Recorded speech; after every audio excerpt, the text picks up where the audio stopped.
Our panel members today are Kevin Depinet, Jeff Kmiec, and Jackie Penrod. All right, thank you. Let's begin with something like this. What are some of the questions you ask yourself as well as the artistic team while designing a set? Whoever wants to begin may begin. Thank you, Jackie.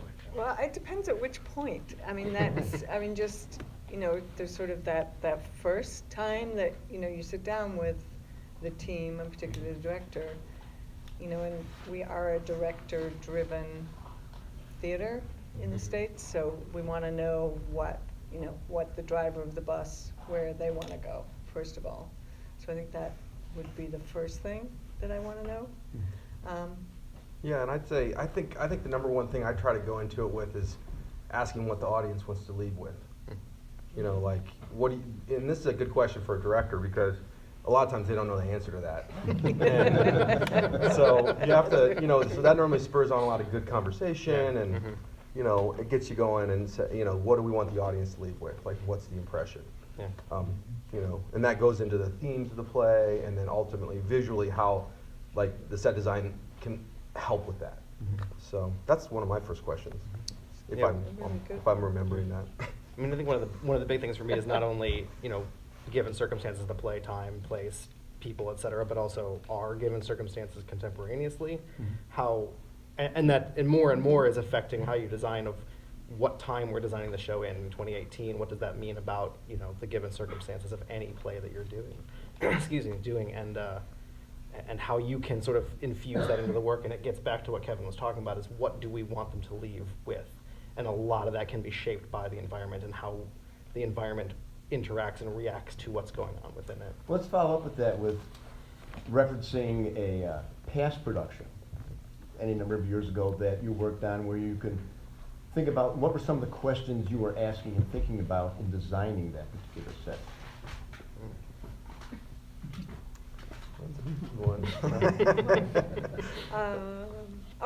I know.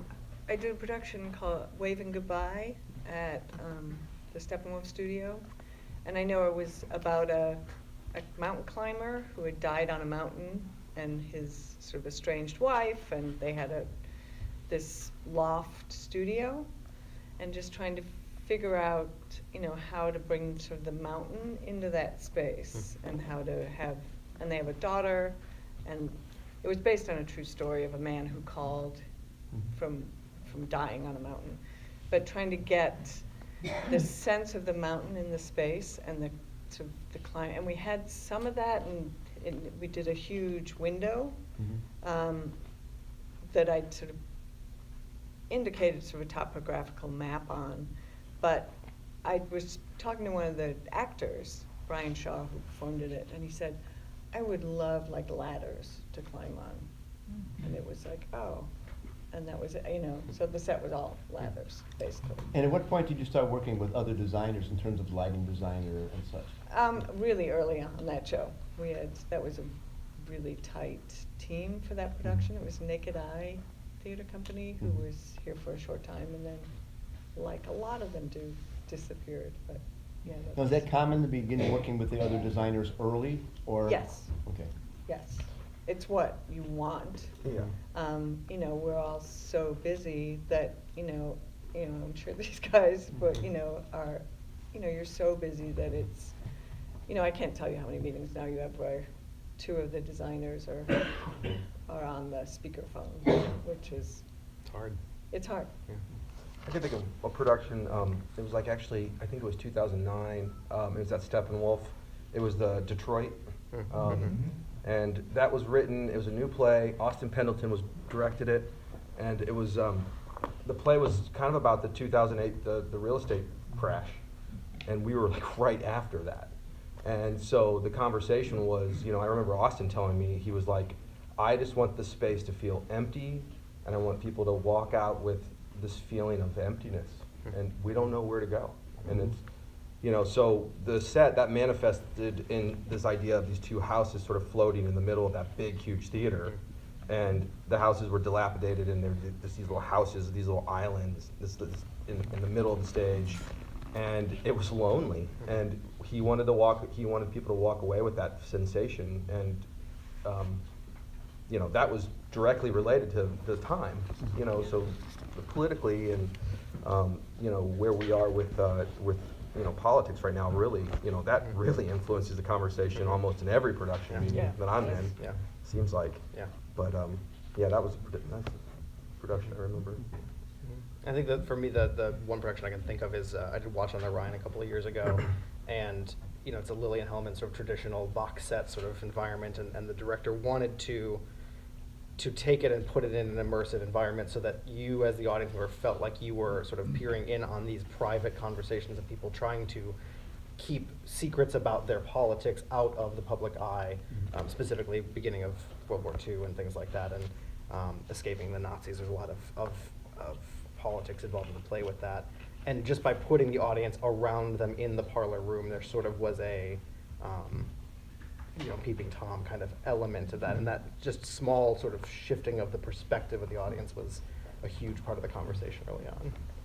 And as you realize, there is a tremendous difference in budgets of some of the larger theater companies and some of the non-equities that may be on a shoestring or what have you.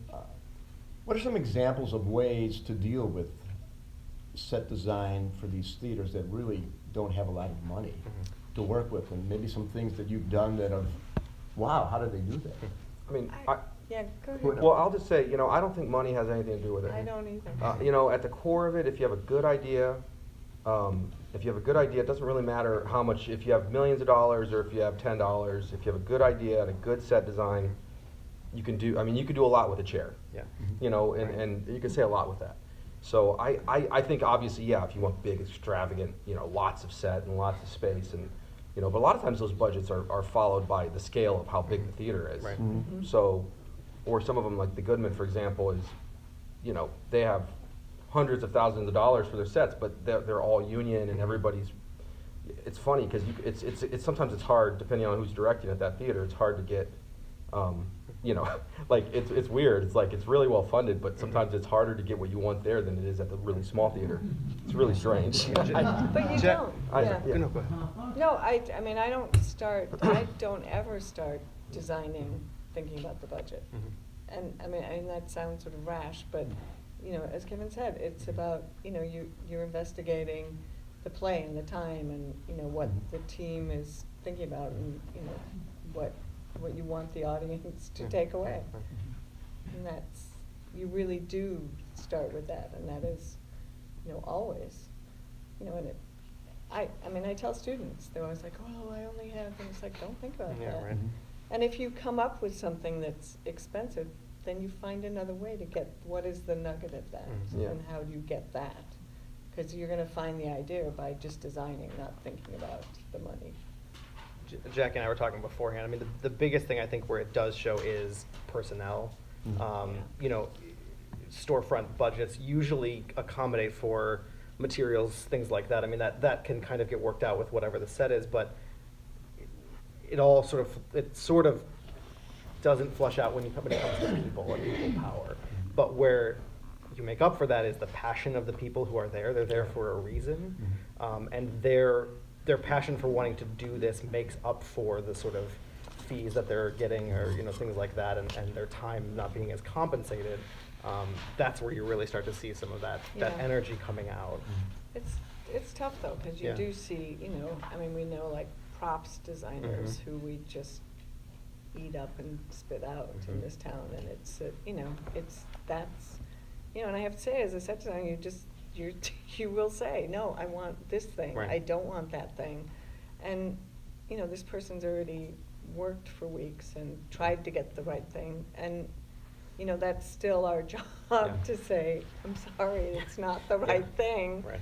And, you know,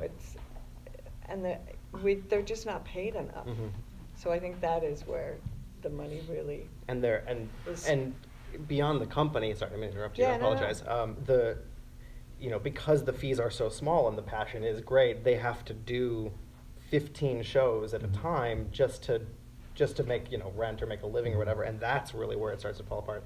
And where I think you said chew people up and spit Yeah. them out. I mean, it's a system, and it can really eat people up very quickly if they're not careful and taking care of themselves and things like that. But I think that's where the money issue really comes into play, at least from my perspective, versus materials or what you can and can't do with the sets, things like that.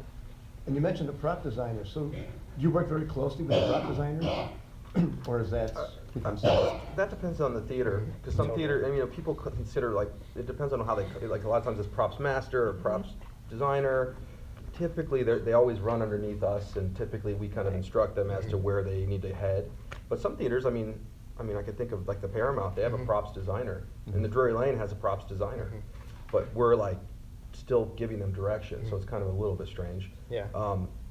But it's really kind of a collaborative process, typically, with the props, Yeah. whoever the Yeah. props person is. It is, and I have two minds. It's the hardest job. I have two minds about it is the hardest job because they're beholden to everyone, and they have a budget that they're strictly, made to enforce, and Yeah. we sort of go, no, I want this, and, yeah, It's crazy, the budget differences, like I can just think of, crazy. I'll just put it out there, like, like Drury Lane, for example, they have normally like a $6,000 or $7,000 budget on props, and then they'll have like $200,000 for the set. That's crazy. It's like, I don't know Well, how that and, works. and it's the same thing at the Marriott. I mean, you want to talk about a theater company that bases their storytelling on the things that the actors hold, because Yeah. it's a floor and a ceiling, and that's all you get. Yeah. And for a budget of $4,000 or $5,000, they have to tell the story with the things in their hands, with one person doing the props, and I don't know what percentage of $200,000, $4,000 is, but not a lot. Right. And that's they're hard. also amazing craftspeople. I mean, that's, they're people who can upholster and paint and know about, finishing furniture and fixing furniture and know styles of furniture and, all of that. So they're so valuable to us. And they're expected to know all those things. And they're expected to know all Yeah, those and things. that's hard.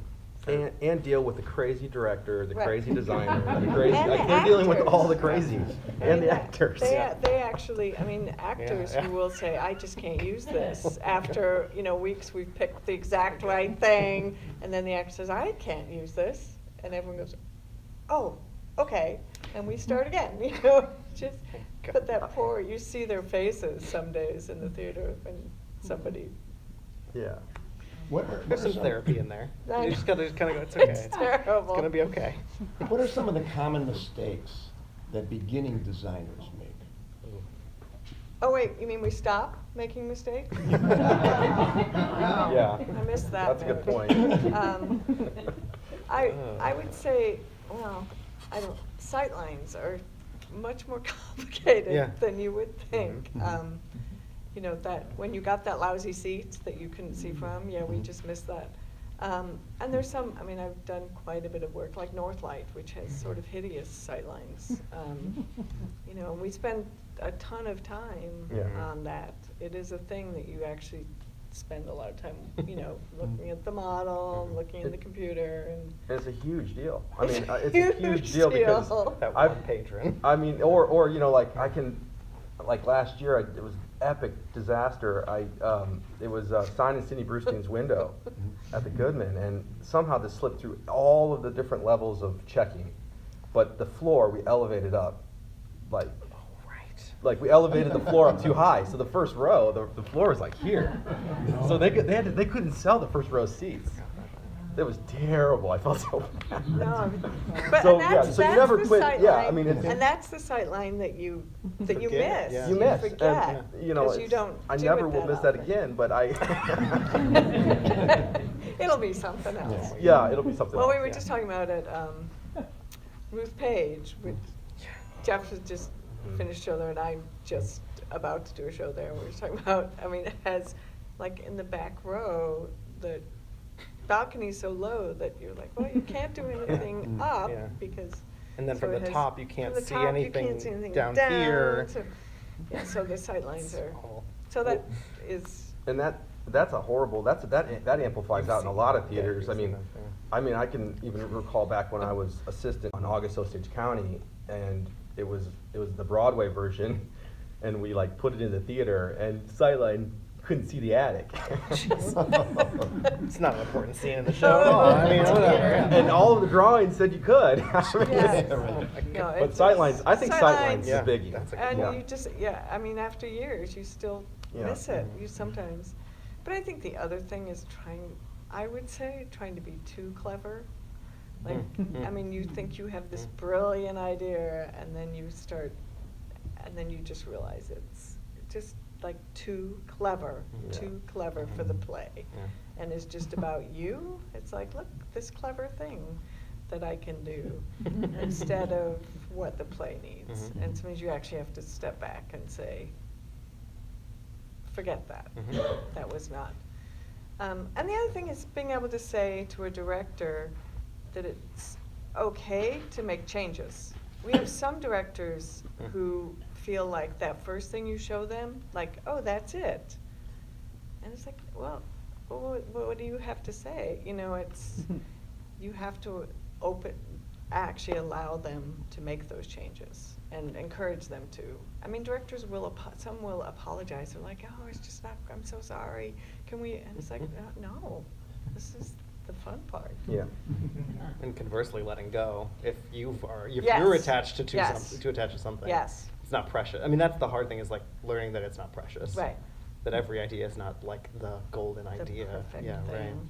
I thought of it, so Mhm. it's, But that's the best thing about working in a small theater. Like, yeah. you can just move the wall over, Yeah. and you don't have to have the union crew come in. Right. So that's really great. Right, It it really is. gets you some good Yeah. stuff. Can we That's just a good push point. that? Yeah. Yeah. Yes. That's a good point. Screws So up the that's- lighting designer. Yeah, but- for sure. Yeah. That's fine. So playwrights, they're still writing plays. Yes, they are. And plays have changed over the years. And these playwrights are sometimes asking scenic designs that wouldn't have been considered as possible years and years ago. Mhm. So how has playwriting changed the scenic design element? We mentioned a little bit in the lobby. It's the million scenes. Mhm. You know, like it's like, can we just do a set in one room? Read or one Tennessee line? Williams, Yeah, people. right, yeah. Yeah, it's the 30 locations. Mhm. You know, it's really. They're writing Cinematic, movies. yeah. And then we're Yeah. supposed to make them be plays. And it's, Talk about yeah. it. It's hard to make that function well. Yeah.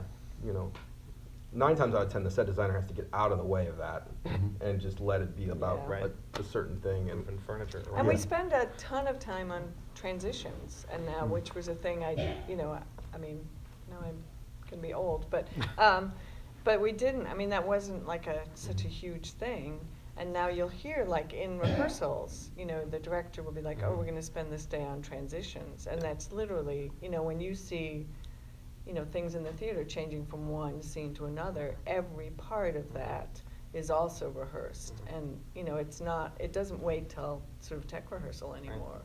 We have a lot of directors who, I mean, that's a big part of their job.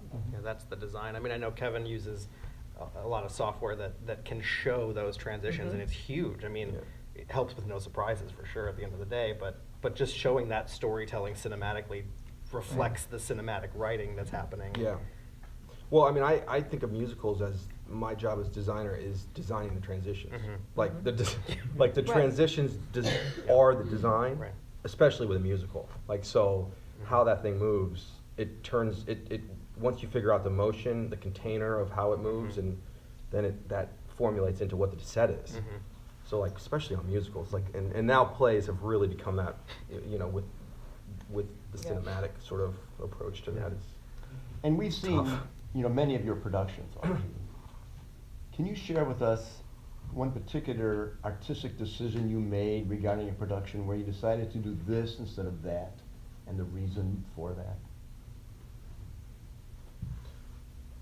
Hmm. You can think of a lot of sightline things. Mhm. That Whatever. Sidelines. um, Kind of like aesthetic things. like a design decision, or Design. I mean,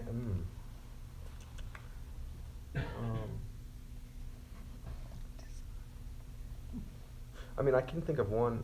I think that's actually this year, though, so I'm not going to bring that up. That's right. I think it was. When you do this next year. You When can- you Yeah. do it next year, Yeah. you can bring that one up. Ah. I was talking about Waving Goodbye earlier, because that was a big one.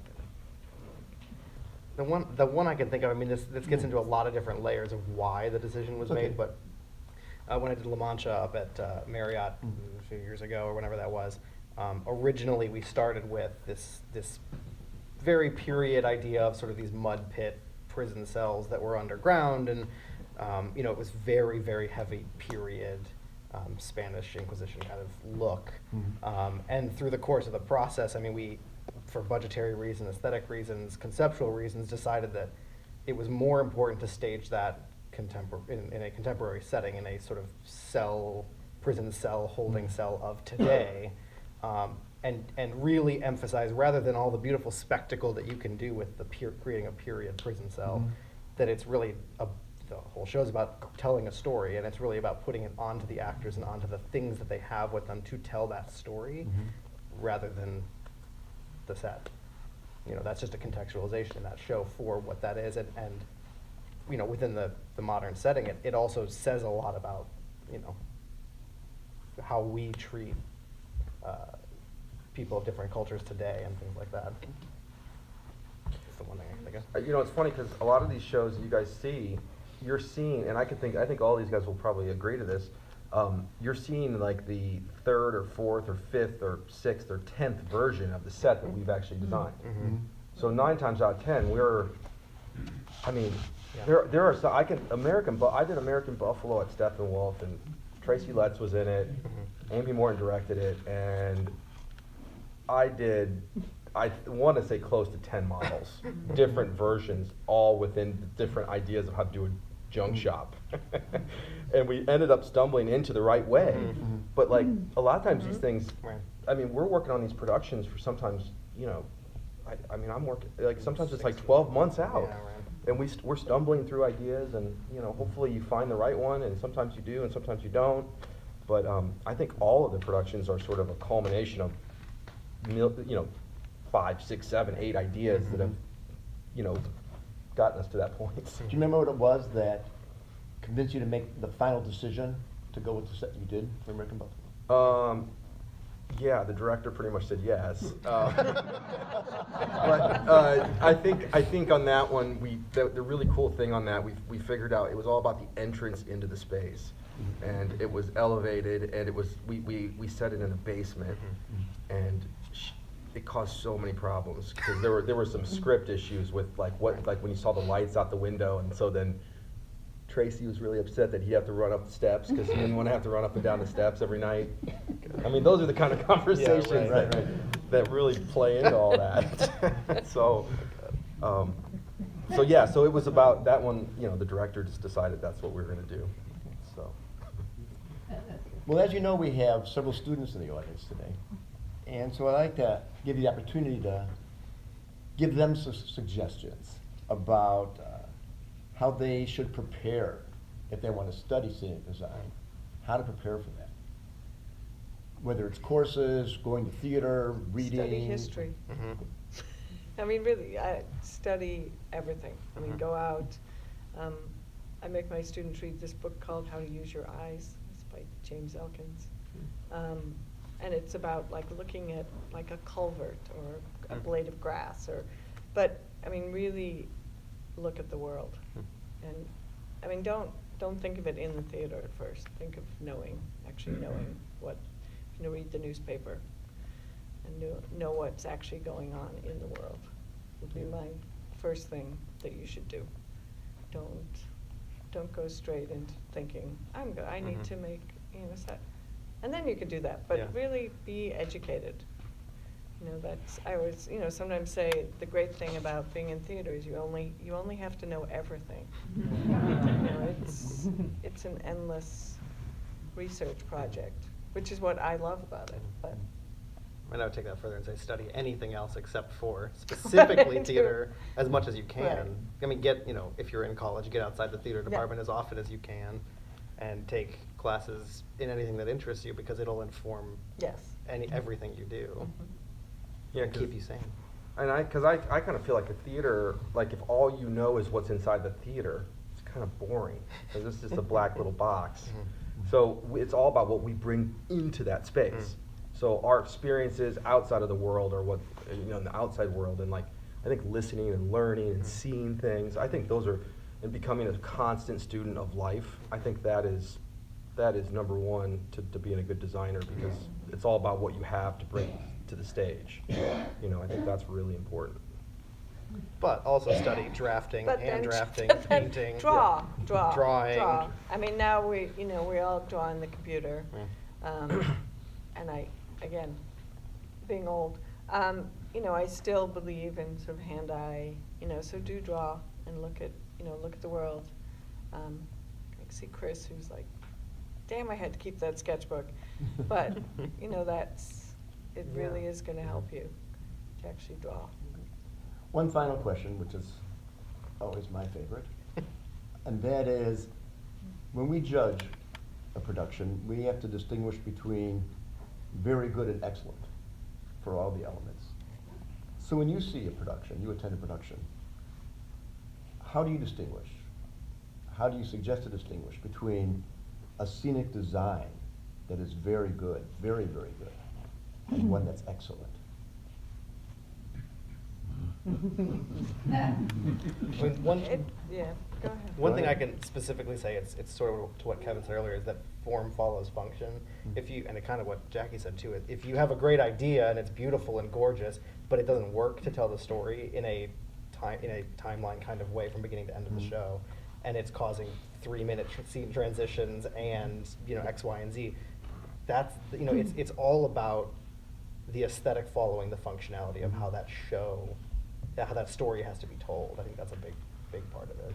And it should never get in the way of the story. Mm-hmm. It should never stop the story. That the setting should be organically part of the story, and so it can be beautiful and huge, or it can be a chair, as Kevin said, but it should never get in the way of the story. Yeah, and it's really interesting, because I was thinking about this actually today. The funny thing is the three of us, who are all talented set designers, could probably judge 10 plays, and we're all three going to judge differently. It'd be such a hard task. Yeah. So one of the things that I was thinking, I think how I view it is, like take the idea, because some people are going to like Tudor architecture and some people are going to like Victorian. I mean, there's just differences there. So one of the things I think that you could really pay attention to is understanding the thematic idea of what the play is and what the director's going for, and how the set links up to that.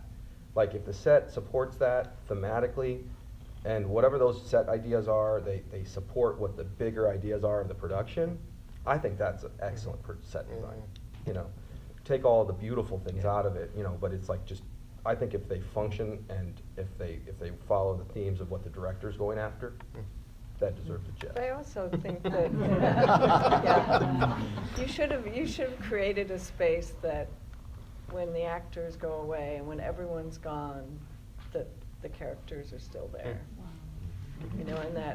And it's so rare. I mean, I remember one show where I literally walked into the space and it was as though they were there, and it's like doing a magic trick that's really hard. but to actually create a space where, if you feel like the characters are really, that this is really their space, that's sort of that magic, the magic zone that you. Thank you. I think it's a good time to open up the questions, if people have questions. We'll start over here. Mira. Thank you very much. You talked about, or you asked about how you work with the props. My question is about projections. And projections are so common these days. I have a couple of questions, and that is, one, how you work with the projection designer, and two, maybe it should be the other way around, is the decision to have projections made up front, and so the projections designer is on board when you're on board? Or is it something that as you come up with the design, you say, oh, this would really benefit from projections? I mean, obviously that has to happen early on, but who's making that decision that projections should be needed, and how do you work with the projections? I mean, I can probably speak for this. I feel like that's a conversation that in the ideal situation, you're designing the set and understanding if you need it as a tool.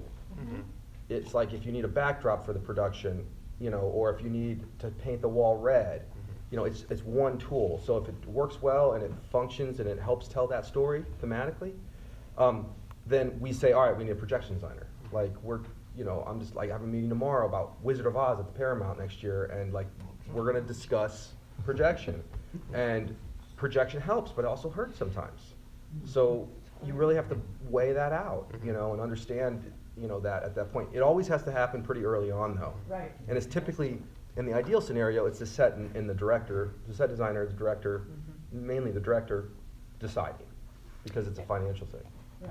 Yeah, it's also partially an aesthetic choice Yeah. as well. You know, I mean, you have to have decided on a particular aesthetic for the show to have that, because it's going to function in a very different way. And I would think you have to work really closely with them. Yeah, depending. I mean, It you just know, depends, It's- yeah. I mean, you know, You every would think. single scenario under the sun has happened. I mean, you have projections that are added the week of the show sometimes. yeah.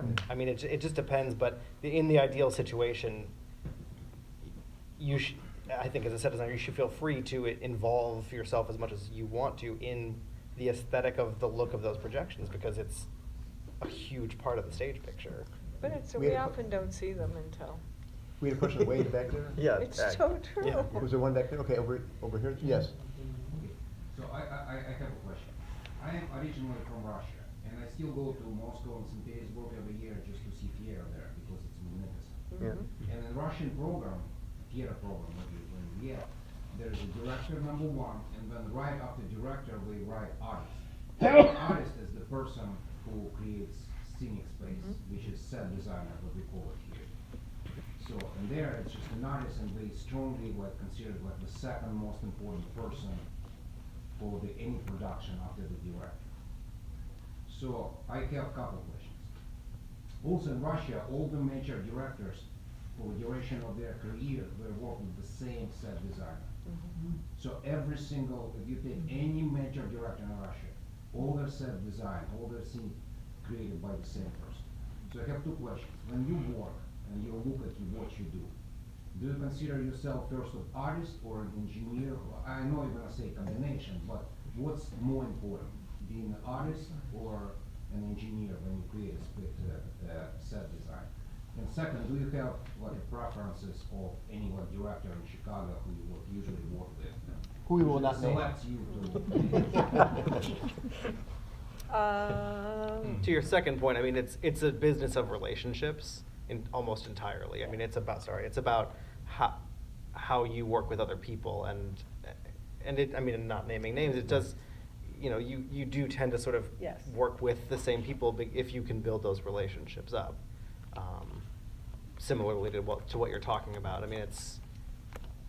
And the first part of his question was how you perceive yourself as Oh, artist or artist or Artist. engineer. I would say. go ahead. Artist. Yeah. I mean, I don't consider myself an engineer, really. I mean, I Mhm. have made all sorts of things, but I consider myself an artist. I Yes. think it's funny, you know, I consider myself an artist, but like, gosh, I mean, I just spend so much time mechanically figuring out what the Mhm. show is. Yes. Like, I wish I could spend more time in the world of artistry, you know, I wish I could But spend. that is, don't you think that is? I mean, how you sometimes make- it's so There's mechanical. artistry to know. engineering. Yeah. Kevin. That's what it is. Yeah, but it's funny, I'm working with a Russian director right now, and he always tells me that. He's like, Kevin, I know, I need you to be an artist. I'm like, I'll try, I'm trying to be an artist. But same thing, so that's good that I hear that. I wondered why he kept telling me that I need to be an artist. We have a question here, and then we'll come back to this. My question is, what was your favorite set of one of your favorite sets of all of the plays you've seen or designed for, and how has that set influenced your design Oh, gosh. There's so many. Well, I have a really simple answer, and because I always get asked that question, and typically it's the one I'm working on. Typically it's the one I'm working on, because it's like that's what I really am into. So like I don't necessarily have the favorite set, but like typically it's like whatever I'm working on, I'm 9 times out of 10 like pretty into that one.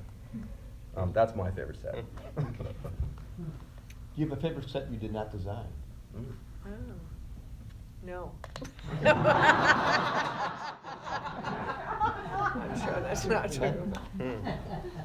George, hand up. I'd just like to hear a general time frame on, let's say, you got the job, you've read the play, how much ahead of time before opening do you get together with the director, the producer, the author, if possible, the stage manager? Who do you meet with, and who presents the ideas first? Let's divide that between the major houses and maybe know. a small non-equity company. It just depends. I mean, Yeah. there are projects that are 2 years out, Yeah. where I'm like, I can think of things working 2 Yeah. years out on in front of it, and then there's times where it's 2 weeks. Right. We were just talking about one. Yeah, but for the places that I typically work at, I normally am about a year to 6 months of time though I start working on them, Yeah. and it takes that long, to kind of get through the process. Well, with what we were talking about, it's, Sorry, you Mike. want to say no to the ones that are less than 6 weeks, 6 months, you know. Yeah. I think everybody in the Jacqueline has seen all three of your work, and you should know that you are contributing to what is gonna be known as the golden age of Chicago theater. Thank you very much.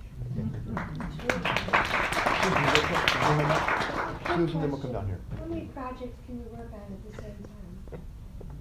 Tell me the truth now. How many are we, or can we? Yeah. Yes. Well, there have been times that I've opened 3 shows within a week. Yeah. And probably the it's- worst. That's like the worst, but I really adamantly try to avoid that. It just happens. It sucks. Sometimes, It's terrible. but it's hard to say no when you're interested in whatever it was, Right. so, yeah, I have, it just depends. it depends. I do less now than I used to. We had a question right here. Yes. Have you ever had an issue with like safety building a set? And Oh. How do you what? How do you- The issue was safety. Safety's a big thing. It's Especially, huge. some of these places is very dangerous. People could die, and I default to the people that are typically in charge of the theater, the production manager, the technical director. But if there's something I'm doing that's putting someone in harm's way in terms of what the set is, I normally get beat out of that idea pretty quick, Yeah. and we don't. We rely on people to rein us in from things like that. If there's some safety issue of aesthetically, I want this thing, and. It is, but if I think of something, it actually sometimes wakes me up at night. If I think, if something in a rehearsal, I think, wow, we missed that and it's really dangerous. And I'll literally wake up at night because I think, and I will go in and say, what can we do to fix this? And, usually you'll get the team together and see what you can do. Because every once in a while you literally have missed something that in the space you suddenly see that someone could fall off this edge or any number of things. And yeah, we do think about it. We have time for 2 more questions right here. Okay. The 3 of you have indicated to a certain extent that you use computers. Yes. I'd like to know something about what programs or groups of programs you rely on in your use of computers in your jobs. Go ahead. We use AutoCAD and some Photoshop. There's some 3D programs. I'm not going to say that. I do 3D work in AutoCAD. There's other. Do you do? Studio We use Max, SketchUp. We use SketchUp religiously. Both of us do. SketchUp quite a bit. It's an amazing program, and anybody can learn it. And actually, it's free. You can buy it. It's free. Which is rare. Most of these programs that Jackie just AutoCAD listed is- are outrageously expensive. AutoCAD has just gotten ridiculous. Worse, yeah. And it's hard, for students especially, talking about, what kind of things can you use, what tools can you use to access it. SketchUp is free. That's the benefit of it, is you can just download it tonight and just play with it. But- But aside from the computer programs, I still very much believe in model making. So my studio up in Evanston, we're all making models. So we figure things out in 3D, but we're also really hands-on, and we try to mess with the model as much as possible. Like, that's where I find so many things by stumbling into things with paper. And I mean, I don't know if you guys remember Sense and Sensibility. It was this big swoop.